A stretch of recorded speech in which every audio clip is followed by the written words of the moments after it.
Baba mwenye ufahamu, baba mwema mwenye akili, huwa anapenda sana kuwaona watoto wake wakiwa wamejawa na roho ya uwajibikaji. Leo tuna watoto majumbani, ni watoto kwa maana ya position zao, lakini sio watoto kwa maana ya age.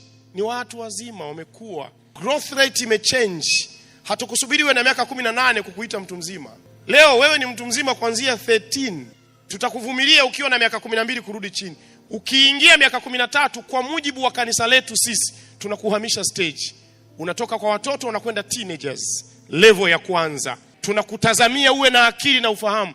Nisaidieni kuwalea watoto wenu wawe na akili na ufahamu. Msiwafanye watoto katika miaka 15. Msiwafanye watoto katika miaka 20.